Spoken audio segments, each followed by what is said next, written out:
और supreme court ने बार बार कहा है, सुप्रीम कोर्ट डंडा मारती है, कह रही है कॉमन सिविल कोड लाओ। आप मुझे बताइए, एक घर में परिवार के एक सदस्य के लिए एक कानून हो, परिवार के दूसरे सदस्य के लिए दूसरा कानून हो, तो क्या वो घर चल पाएगा? क्या कभी भी चल पाएगा क्या? फिर ऐसी दोहरी व्यवस्था से देश कैसे चल पाएगा? हमें याद रखना है कि भारत के संविधान में भी नागरिकों के समान अधिकार की बात कही गई है। नमस्कार दोस्तों, बीजेपी गवर्नमेंट जब पावर में आई थी तब उन्होंने 3 मेन और कंट्रोवर्शियल इशूज उठाए और ये दावा किया था कि वो उन्हें हर हाल में पूरा करेंगे। पहला इशू था एबोलिशन ऑफ आर्टिकल 370, दूसरा था राम मंदिर इशू और finally third uniform civil code UCC. लेकिन अब ऐसा लग रहा है कि मानो फाइनली ये गवर्नमेंट अपने आखिरी वादे यूसीसी को काफ़ी सीरियसली ले रही है, क्योंकि अभी रिसेंटली 14 जून को एक खबर आई है कि उन्होंने स्पेशली यूसीसी के लिए एक लॉ कमीशन एस्टैब्लिश की है जो अगले 30 दिनों के अंदर अंदर आम जनता से इस पर राय मांगने वाला है। यहीं पर आता है असली प्रॉब्लम, लोग क्या राय देंगे। क्योंकि आज देखो, इस पूरे टॉपिक को एक रिलीजियस एंगल देकर कई कम्युनिटीज़ का अलग अलग ओपिनियन फॉर्म हो चुका है। एक तरफ वो लोग हैं जो इसे खुलकर सपोर्ट कर रहे हैं, लेकिन मीडिया हमें बताती है कि ये मोस्टली हिंदूज हैं। दूसरी तरफ इसके विरोध में हमें ये बताया जा रहा है कि मोस्टली माइनॉरिटी ग्रुप्स हैं जिनका ये मानना है कि इससे इंडिया की यूनिटी एंड डाइवर्सिटी का मेन एसेंस ही खत्म हो जाएगा। यूसीसी और कुछ नहीं, बेसिकली हिंदू लॉज को माइनॉरिटीज पे इम्पोज करने का तरीका है। आदिवासियों के कस्टम को क्या करेंगे? तो यूसीसी के नाम पर देश के प्रधानमंत्री एक हिंदुत्वा सिविल कोड लाना चाहते हैं। मजलिस पहले भी मुखालिफत की, आज भी करेगी और कल भी करेगी। एक घर में 2 कानून की बात देश के प्रधानमंत्री करते और कांग्रेस कुछ नहीं बोलती है। हम यूसीसी की मुखालिफत इसलिए करते हैं क्योंकि भारत में प्लुरलिज्म और भारत का सेकुलरिज्म पूरे विश्व में एक अलग है। और फाइनली आते हैं तीसरे कैटेगरी के लोग जो माइनॉरिटी में होने के बावजूद भी इसे सपोर्ट कर रहे हैं। मैं चाहता हूं कि ये कानून आए और बने कानून।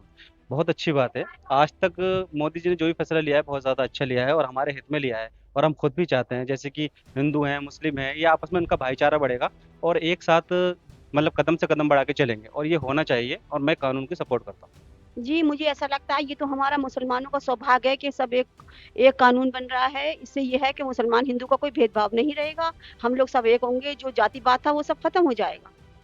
मेरी राय ये है, मैं समर्थन में हूँ और अच्छी बात है।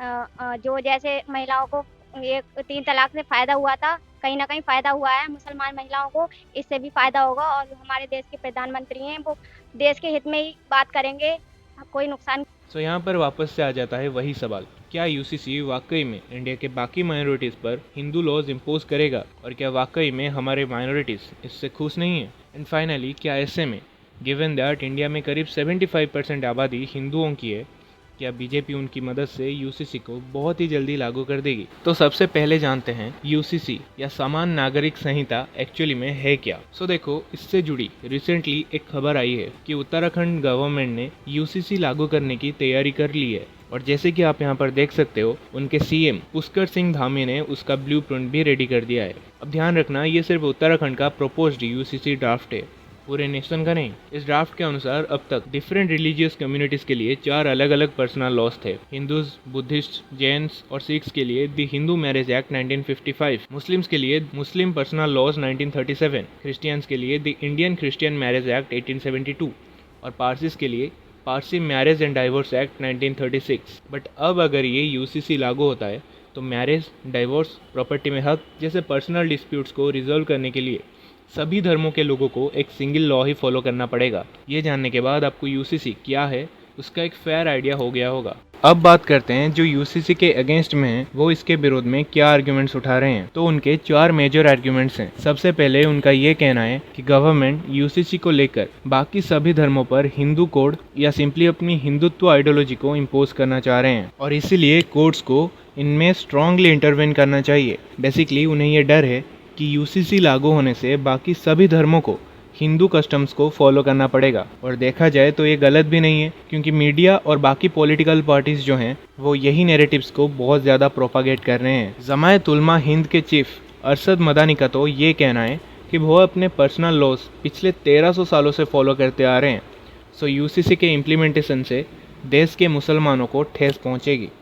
अब ऑब्वियसली इन्हीं सारी आर्ग्यूमेंट्स के चलते कई पॉलिटिकल पार्टीज जैसे Samajwadi party, communist party of India, nationalist Congress party, Indian national Congress, इन सब का ये मानना है कि ये बिल अगर पास हुआ तो ये हमारे देश के सोशल फैब्रिक को डिस्ट्रॉय करके सीधा यूनिटी एंड डाइवर्सिटी वाले हमारे प्रिंसिपल को ही चोट पहुंचा देगा और इसीलिए कोर्ट्स को इन वैल्यूज को प्रिजर्व करने के लिए इंटरवीन करना जरूरी है। यूसीसी के अगेंस्ट दूसरा आर्ग्यूमेंट है कि यूसीसी के आने से लोगों का fundamental right freedom to practice any religion violate हो जाएगा, क्योंकि यूसीसी सभी रिलीजियस पर्सनल लॉज को एबॉलिश करके इंडिया वाइड सभी लोगों पर इरेस्पेक्टिव ऑफ रिलीजन बस एक ही सिंगल लॉ लागू करेगा। देन आता है तीसरा आर्ग्यूमेंट, जिसमें अपोजिशन का ये कहना है कि सीआरपीसी और आईपीसी जैसे criminal laws India wide uniformly implement नहीं हुए हैं, यानी कि जैसे महाराष्ट्र, कर्नाटका और दिल्ली में अल्कोहल कंजप्शन करने का एज अलग अलग है, या यूपी में बेल ग्रांट करने वाला सीआरपीसी सेक्शन 438 स्टेट के हिसाब से पर्सनलाइज्ड है। तो ये सब जब अलग अलग हैं और इंडिया फिर भी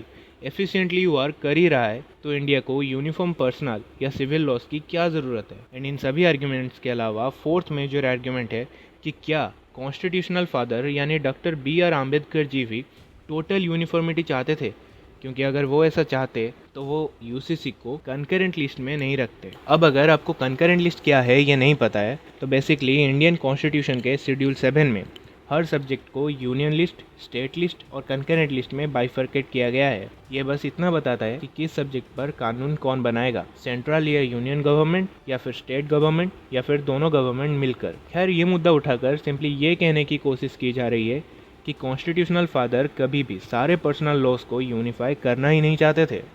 वो चाहते थे कि ये सिर्फ तभी हो जब सेंटर, स्टेट्स और सभी लोग साथ में ऐसा करना चाहते हो। सो जब हमारे फाउंडिंग फादर ही नहीं चाहते थे, तो अभी हमें इसके साथ छेड़छाड़ करने की क्या ज़रूरत है।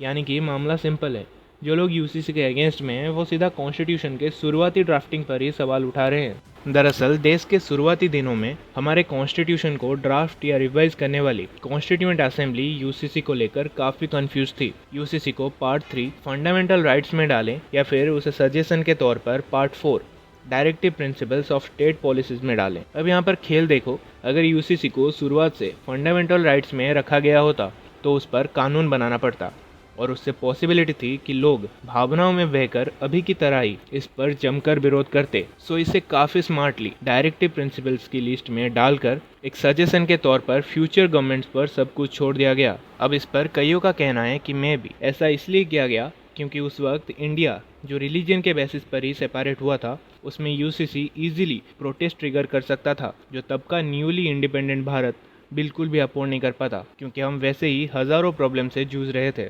तो कुछ का ये कहना है कि तब की गवर्नमेंट ने ये मुद्दे से उनके अगेंस्ट बैकलैश ना आए करके आगे ढकेल दिया। अब क्योंकि डीपीएसपी सिर्फ सजेशंस होते हैं, कानून नहीं, इसीलिए यूसीसी को इम्प्लीमेंट करने से पहले उसका ऑप्शनल सजेशन से इम्प्लीमेंटेबल लॉ में कन्वर्ट होना काफ़ी ज़रूरी है, और ये तो भाई एक अलग ही कैम्बल है। दरअसल अगर बीजेपी सरकार यूसीसी को लॉ में कन्वर्ट करना चाहे तो as we all know Indian parliament में 2 हाउसेज होते हैं, लोकसभा और राज्यसभा। सो गवर्नमेंट को यूसीसी का बिल इन दोनों हाउसेज में से किसी एक हाउस में इंट्रोड्यूस करना होगा। इसके बाद उस पर्टिकुलर हाउस के मेंबर्स उस बिल पर डिस्कशन करेंगे, और अगर मेजॉरिटी वोट मिला तो ही वो बिल दूसरे हाउस में भेजा जाएगा, जहां अगेन सिमिलर डिस्कशन और वोटिंग से उसे पास या फेल कर दिया जाएगा। यानी सिंपली कहे तो बीजेपी को दोनों हाउस में मेजॉरिटी की ज़रूरत होगी, और यही होगा यूसीसी का सबसे पहला ऑब्स्टेकल। अब लेट्स से बीजेपी समहाउ कोई छोटी मोटी पार्टीज का साथ लेकर दोनों हाउसेज में यूसीसी को पास करवा देती है, तब भी आगे का game is not going to be easy. दोनों हाउसेज में पास होने के बाद बिल यूजुअली फाइनल साइन या अप्रूवल के लिए प्रेसिडेंट के पास जाता है। अब यहाँ पर प्रेसिडेंट के पास बिल को लेकर 3 ऑप्शंस होते हैं। फर्स्ट, एब्सोल्यूट वीटो, यानी सीधे बिल को रिजेक्ट कर देना। सेकंड, सस्पेंसिव वीटो, यानी कि बिल में चेंजेस बताकर वापस पार्लियामेंट में भेज देना। और थर्ड, पॉकेट वीटो, ये प्रेसिडेंट का सबसे पावरफुल वीटो होता है, जिसमें बिल को रिजेक्ट या वापस दिए बिना इंडेफिनाइट टाइम के लिए उसे लटका दिया जाएगा, मतलब कि ना ही अप्रूव और ना ही रिजेक्ट, जो है यूसीसी का सेकेंड ऑब्स्टेकल। अब मान लेते हैं हाइपोथेटिकली बीजेपी समहाउ ये वाला राउंड भी क्लियर कर देता है। फिर आता है तीसरा और सबसे क्रूशियल ऑब्स्टेकल, यानी जुडिशियरी। अब जुडिशियरी के बारे में आप ऑलरेडी जानते हो कि what ever be the case, हमारे देश के कोर्ट्स में लोगों के फंडामेंटल राइट्स किसी भी पर्सनल लॉ से हमेशा ऊपर माने जाते हैं। So UCC being a personal law अगर किसी के right to practice to religion के बीच आता है तो चांसेस है कि हमारे कोर्ट्स उसके अगेंस्ट में फैसला सुनाएंगे। बट एक सेकेंड, एक क्वेश्चन यहाँ पर आता है, व्हाट इफ़ एक फंडामेंटल राइट दूसरे फंडामेंटल राइट के बीच में आए, तब फिर कोर्ट्स क्या फैसला सुनाएंगे? वेल, बस इसी चीज़ को टेस्ट करने के लिए यूसीसी के सपोर्टर्स अपनी तरफ से दिल्ली हाई कोर्ट में PILs फाइल कर रहे थे। दरअसल दिल्ली हाई कोर्ट में यूसीसी के फेवर में बीजेपी के द्वारा 2 PILs फाइल करने के बाद तीसरी और चौथी PIL खुद इंडिपेंडेंटली 2 मुस्लिम्स ने फाइल की थी। एक खुद इंडिया के पहले एजुकेशन मिनिस्टर मौलाना आज़ाद के ग्रांड नेफ्यू फिरोज़ अहमद जी ने, और दूसरी एक इंडिपेंडेंट फीमेल सोशल एक्टिविस्ट आंबर जायदी ने। इन यूसीसी सपोर्टर्स का कहना है कि भले ही आज़ादी के बाद 1956 में हिंदू पर्सनल लॉज को मॉडर्नाइज कर दिया गया, लेकिन मुस्लिम पर्सनल लॉज के डिफेक्ट्स को रिमूव करने की कोशिश नहीं की गई, यानी कि उसमें मॉडर्नाइजेशन एंड रिफॉर्मेशन नहीं लाया गया। इसीलिए मुस्लिम पर्सनल लॉज के अंदर पॉलीगैमी, निकाह हलाला और चाइल्ड मैरिजेस जैसे एंटी वोमेन प्रैक्टिसेस आज भी वैलिड हैं। और यही वजह है कि एक बड़ी जर्नलिस्ट अमाना बेगम अंसारी ने मुस्लिम पर्सनल लॉज को स्पेसिफिकली एक पैट्रियार्कल सेटअप कहा था। उनका मानना यह है कि यूसीसी मुस्लिम महिलाओं के लिए उनके राइट टू जेंडर इक्वलिटी को इंश्योर करेगा, जो बेसिकली काउंटर करता है यूसीसी के अगेंस्ट वाले लोगों का second argument regarding fundamental rights. इसके अलावा इन सपोर्टर्स का एक और आर्ग्यूमेंट ये भी है कि जिस सिंगल पर्सनल लॉ को लागू करने की बात हो रही है वो हिंदुत्व से जुड़ी हुई है, ये आखिर किस बेसिस पर बोला जा रहा है? क्योंकि ज़रा US और UK जैसे सेक्युलर देशों में मैरिज वगैरह को लेकर क्या लॉज हैं, अगर हम वो देखें और उन्हें हिंदू मैरिज एक्ट 1955 से कंपेयर करें तो US में भी मेजरली पॉलीगैमी और पॉलीएंड्री प्रोहिबिटेड हैं, अंडर एज मैरिजेस प्रोहिबिटेड है और डाइवोर्स के लिए भी प्रॉपर कंपेंसेटरी प्रोविजंस हैं। सेम केस UK में भी है। अब यही एग्जैक्टली हिंदू मैरिज एक्ट 1955 में भी है। जो सपोर्टर्स का क्वेश्चन यहाँ पर यह है कि फिर क्या US और UK के मैरिज एक्ट्स भी हिंदुत्व से जुड़ी हुई हैं? इसके अलावा गोवा में तो UCC 1961 से ही लागू है और वहाँ तो कोई हिंदू मुस्लिम या हिंदू क्रिश्चियन नहीं हो रहा है। सो क्या सोशल फैब्रिक खराब होगा? ये आर्गुमेंट भी पूरी तरह इनवैलिड है ऑन द फर्स्ट प्लेस, क्योंकि सपोर्टर्स के हिसाब से ये अगेन नैरेटिव्स के सबसे मेन पॉइंट हिंदुत्व के पॉइंट को काउंटर कर रहा है। और रही बात हमारे फाउंडिंग फादर्स ऐसा चाहते थे या फिर इससे प्रोटेस्ट होंगे इसीलिए नहीं छेड़ना चाहिए, या इवन CRPC वाला पॉइंट कि क्रिमिनल लॉज तो नेशन वाइड यूनिफॉर्म नहीं होते, सो पर्सनल लॉज को क्यों करना है?